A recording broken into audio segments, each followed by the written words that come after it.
जय श्री राम। ज्येष्ठ मास की पूर्णिमा के दिन बट सावित्री का व्रत मनाया जाता है। यह व्रत विवाहित स्त्रियां अपने पति की दीर्घायु के लिए रखती हैं। तो आज हम इसी उपलक्ष्य में बट सावित्री की पौराणिक कथा सुनने जा रहे हैं। मध्य देश में अशुपति नाम के परम ज्ञानी राजा थे। धन और वैभव से पूर्ण होने के बाद भी उनकी कोई संतान नहीं थी और इसलिए संतान के अभाव में वे बड़े दुखी रहते थे।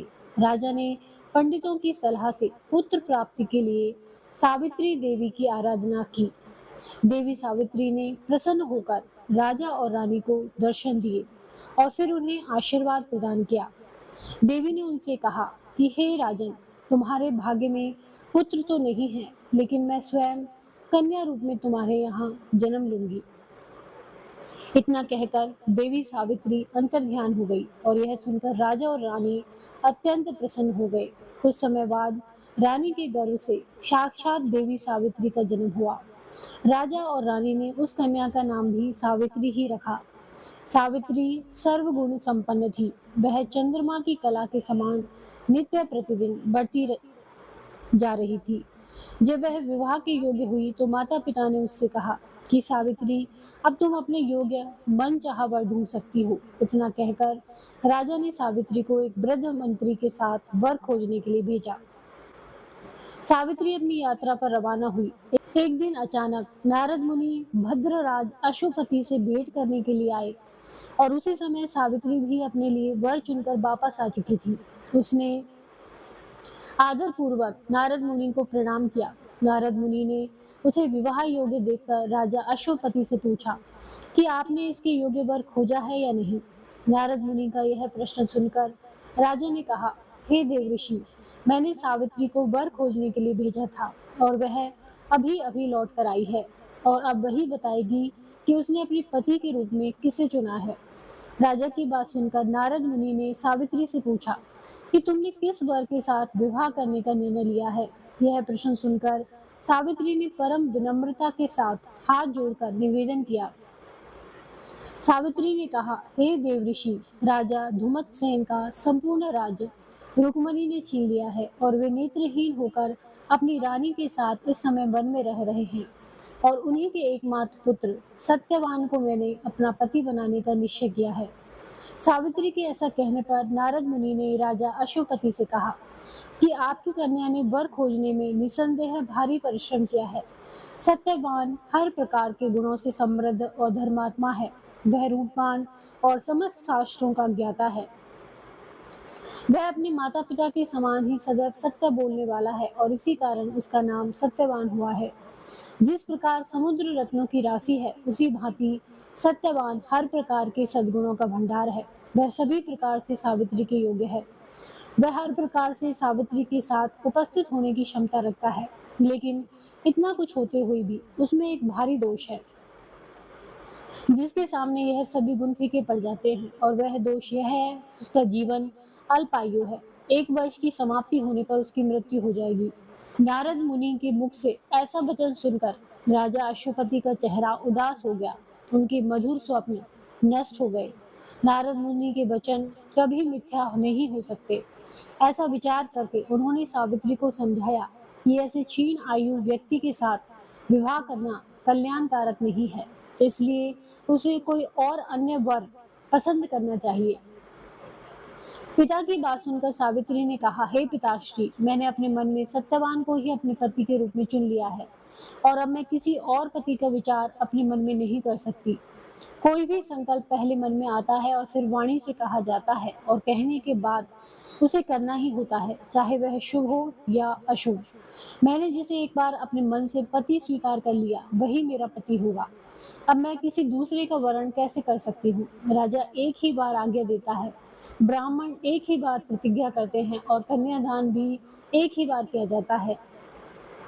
जैसा भी है, अब वही मेरा पति है। मुझे इसकी दीर्घायु का अल्पायु होने से कोई हर्ष या विषाद नहीं है। अब मैं पुरुष की बात ही क्या, देवराज इंद्र को भी स्वीकार नहीं करूंगी। कोई भी शक्ति मुझे इस निर्णय से डिगा नहीं सकती। मैं पुनः दृढ़ता पूर्वक कहती हूँ कि सत्यवान ही मेरे पति होंगे। इस प्रकार सावित्री का दृढ़ संकल्प सुनकर नारद मुनि ने राजा अश्वपति को सम्मति दी कि तुम्हें सावित्री का विवाह सत्यवान के साथ ही कर देना चाहिए, यही उचित प्रतीत होता है। इस प्रकार राजा को समझा बुझाकर नारद मुनि अपने स्थान चले गए। राजा अश्वपति ने भी भगवान के मंगलमय विधान में विश्वास करते हुए विवाह की समस्त सामग्री इकट्ठी की और कन्या तथा वृद्ध मंत्री को साथ लेकर धुमत्सेन की तपोभूमि में पहुंच गए। वहां राजा धुमत्सेन अपनी रानी और राजकुमार सत्यवान के साथ रहते थे। अश्वपति ने उसके पास पहुंचकर अपना नाम बताते हुए उनके चरणों में प्रणाम किया। राजा धुमत्सेन ने अश्वपति के आने का कारण पूछा तो उन्होंने कहा कि मेरी कन्या सावित्री ने आपके सुपुत्र सत्यवान के साथ विवाह करने का निर्णय लिया है और मैं भी इससे सहमत होकर विवाह की तमाम सामग्री लेकर आपकी सेवा में उपस्थित हुआ हूँ। राजा की बात सुनकर धुमत्सेन उदास हो गए और उन्होंने कहा, अब आप में और मुझ में कैसे समता? आप तो राज्य आसीन राजा और मैं राज्य भ्रष्ट रंक। इस पर भी हम दोनों नेत्रहीन और निर्धन हैं और वन में रह रहे हैं। आपकी कन्या ने वन के भारी कष्टों को नहीं जाना है और इसलिए उसने ऐसा विचार किया है। महाराज, आप अपने निर्णय पर पुनः विचार कर लीजिए। यह सुनकर महाराज अश्वपति ने कहा कि हे राजन, मैंने अपनी पुत्री सावित्री के साथ इन सभी बातों पर अच्छी तरह विचार विमर्श कर लिया है। उसका कहना है कि जहाँ मेरे पास अपने सास और ससुर तथा पतिदेव निवास करते हैं, वही मेरे लिए वैकुंठ है। सावित्री के ऐसे दृढ़ निश्चय को सुनकर धुमत्सेन ने विवाह की स्वीकृति दे दी।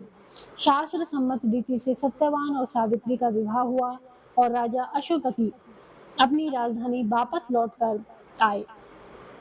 सावित्री मनचाहे पति सत्यवान को पाकर सुख पूर्वक वन में उनके साथ रहने लगी और उनकी सेवा करने लगी।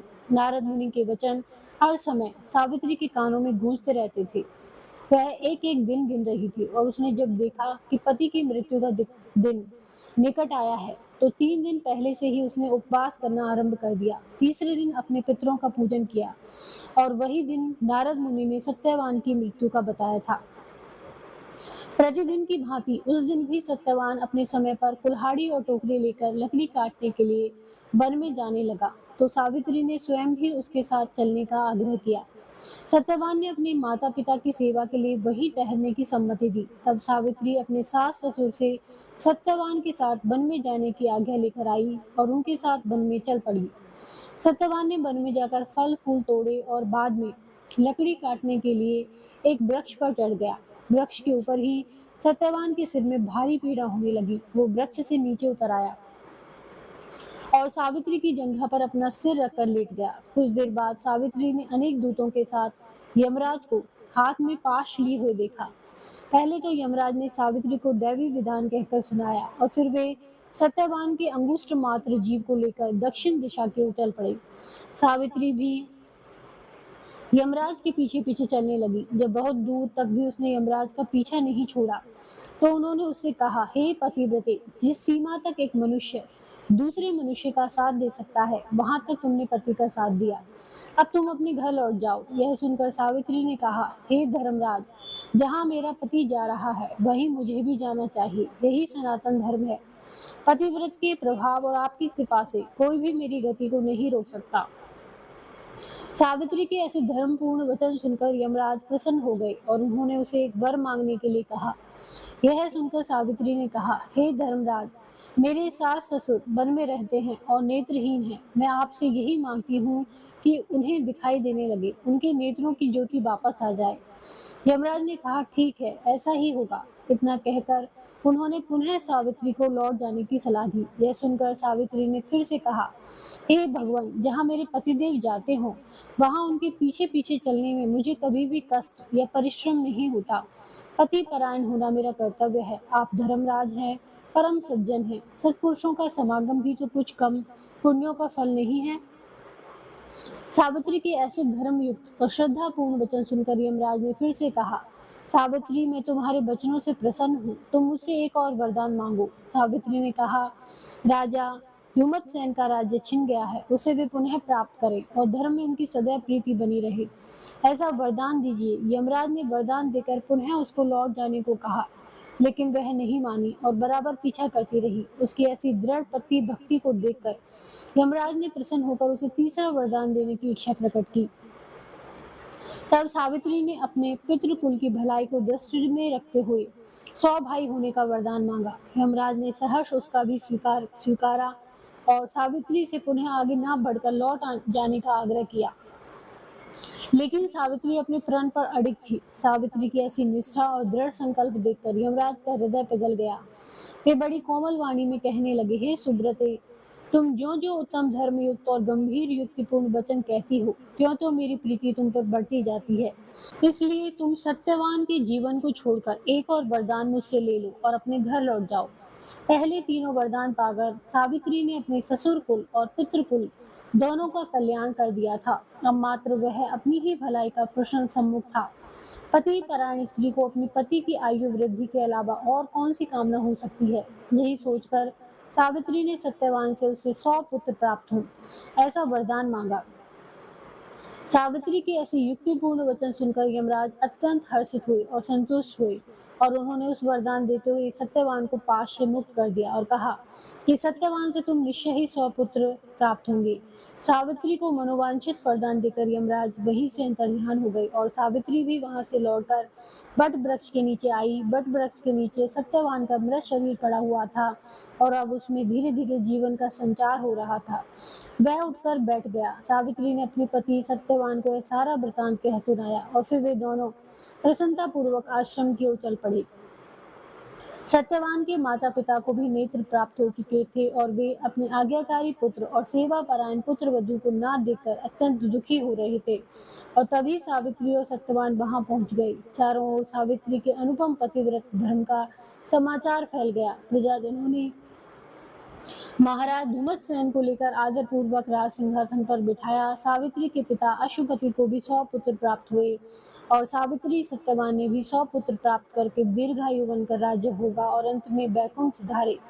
तो यह थी आज की बट सावित्री व्रत कथा। यदि ये कथा आपको पसंद आती है तो इसको लाइक करें, चैनल को सब्सक्राइब करें, कमेंट करें और शेयर करें। धन्यवाद।